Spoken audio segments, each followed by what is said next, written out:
You are the reason why your business is stagnating. You're the reason why your business isn't evolving or growing.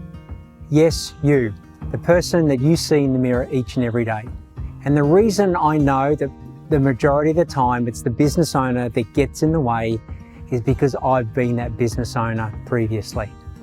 Some indications that you may be the person and could be the person holding your business back lies ahead. Firstly, you may be the person who thinks that you need to do it all. Now, I admit that getting your business to a certain level has required you to take on many tasks, wearing lots of hats, from winning the work to doing the work to taking care of the bookkeeping and the admin, to the hiring and the firing, building relationships, and you've done a great job. Now may be the time to understand where you add the most value to the business, doing what you love, you're good at it, and it brings the most value, and bringing in other people who are skilled and passionate about the other aspects of the business. Time to let go, little by little. Yeah. So if you still think you're the person who needs to do it all, or is the only person who can do it, then that could be one of the mistakes. Secondly, it's doing things the way you've always done it. The 7 most dangerous words in business. That's the way we've always done it. The world is changing faster than ever. Yeah? Digitalization is happening. This next 7 to 10 years, the digital decade. Maybe you have some habits that have helped you get this far on the journey. Are you prepared to change? Sometimes we can become so comfortable with the uncomfortableness of our current situation. I want to challenge you to look at ways to do things differently. Sometimes your team will be the people to assist you with that. So if that keeps going on, that's the way we've always done it, that could be the second reason why you are getting in the way of growing or evolving your business. Thirdly, are you a control freak?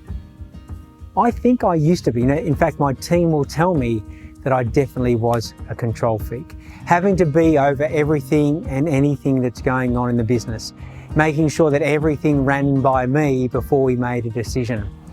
Can you see how that just slows everything down? Now, I understand you want to do a great job. I understand you want to deliver quality.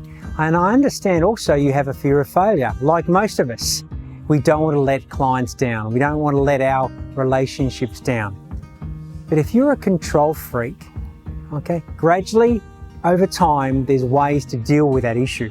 And I'm going to call it an issue. I don't use that word very often, but over and over again, it becomes a stumbling block in growing and evolving your business. It's okay, pop your hand up and say, yes, I'm a control freak. But gradually, we've got to let go. Gradually, we've got to allow others into our business. Gradually, we've got to ensure that they understand the way that you like things to be done and trust them in the process. The other part is you're not prepared to share what's going on in your head. You know, you've got all of this, what we call intellectual property or IP. That's the way you've always done it. But how do you expect other people to understand and deliver on what you've expected in the past if you're not willing to share that? So the ability to download and have someone support you in writing procedures, maybe creating some policies, and to create in your business the way we do it here. Almost like a playbook, almost like the Bible, yeah? It doesn't happen overnight. But what about if you took one way that you did things in your business and every week you documented maybe just a checklist, like a client creation checklist or a client handover checklist or a production checklist or a sales inquiry checklist. You did one of those a week. Over the next 52 weeks, you've got 50.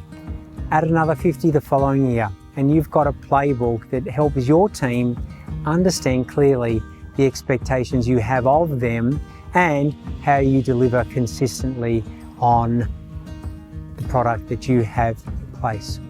And the last one, and it's not necessarily all of these, is that you don't value yourself. Now, what I mean by that is you don't value yourself enough to allow other people to help you, to allow other people to support you in growing and evolving your business. Maybe you don't feel worthy. Maybe you don't feel deserving of allow other people to serving you, even though you're serving each other in this space.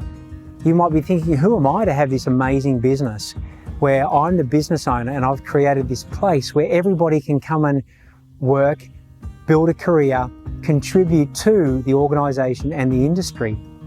Who am I to have this amazing, profitable business that serves not just me, but everyone involved?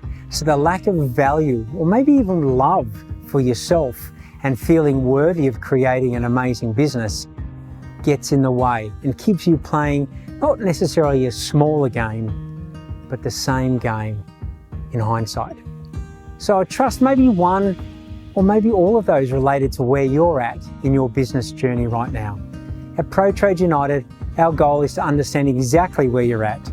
We're pretty good at understanding also and identifying those blockages that you have in place.